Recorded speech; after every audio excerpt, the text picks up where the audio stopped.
I'm in my annual review with my boss, who also happens to be my father, --law.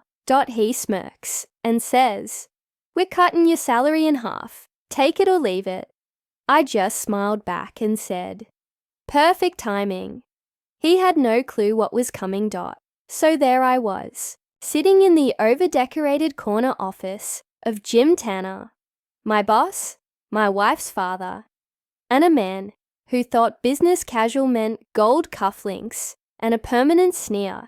Jim leaned back in his leathered chair, like a Bond villain who'd just discovered tax evasion, his hands folded across his gut as he said, with all the grace of a hyena belching, "We're cutting your salary in half. Take it or leave it." I raised an eyebrow. "Cutting it in half." "Yes," he smirked. "Effective immediately." Now, you need to understand something about Jim. This man doesn't just enjoy power. He marinates in it. He quote, the kind of guy who adds, per my last email in family group chats, he thrives on making people squirm. And today, he thought I was the main course. I calmly nodded. "Perfect timing," I said. His smirk faltered for just a second, probably because most people beg, cry, or faint when told they're about to lose half their paycheck. Me, I looked like I'd just been offered an extra fry at McDonald's.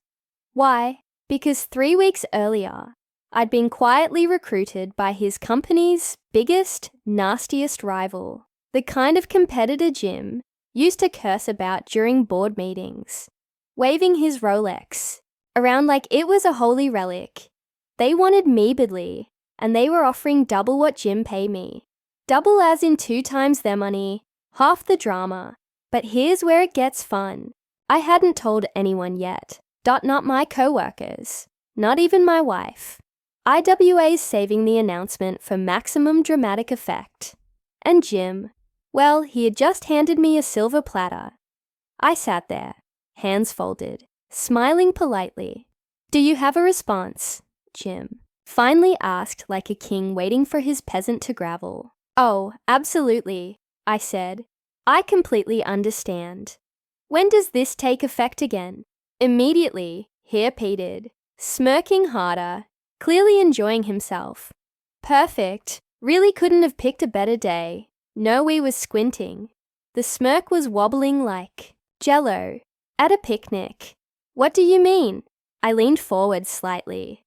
"Well, Jim, I was planning to hand you my resignation today anyway, but this saves me the trouble of typing it up. Thesalence in that office could have been bottled and sold as tension-flavored perfume." "You're quitting?"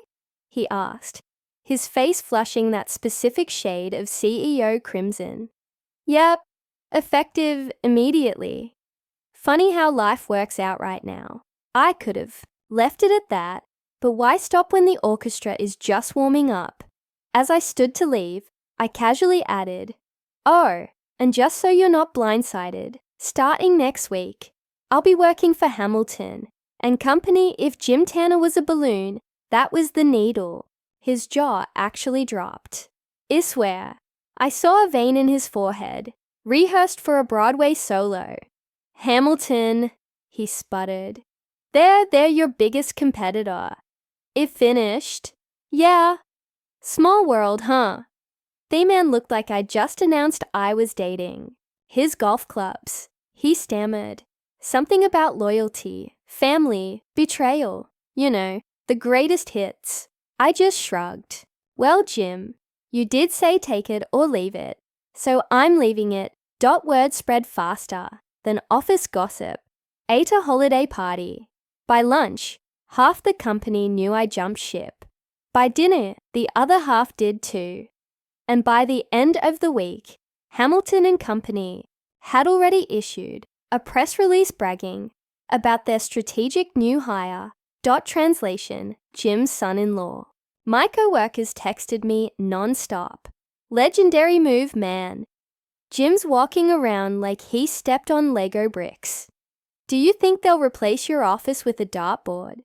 Meanwhile, at home, My wife was surprisingly supportive. Once I explained the whole situation, she laughed so hard, she spilled wine on the couch. Honestly, she said, Dad's been overdue for a lesson. The best part, my new role gave me insider access to all the weak spots in Jim's company. I wasn't disloyal. I didn't share secrets, but just by doing my job well at Hamilton, I was indirectly dismantling his empire. Within 6 months, his company lost 3 major contracts. All to me. Family dinners became award-winning sitcoms. Jim would glare across the table, muttering about cutthroat competitors, while I passed the mashed potatoes and said things like, "Don't worry, Jim. I'm sure you'll bounce back eventually." He never bounced. So, what did I learn? Simple dot. If someone tries to cut your worth in half, don't argue. Just double it somewhere else. Revenge doesn't always have to be loud, dramatic, or cruel. Dot.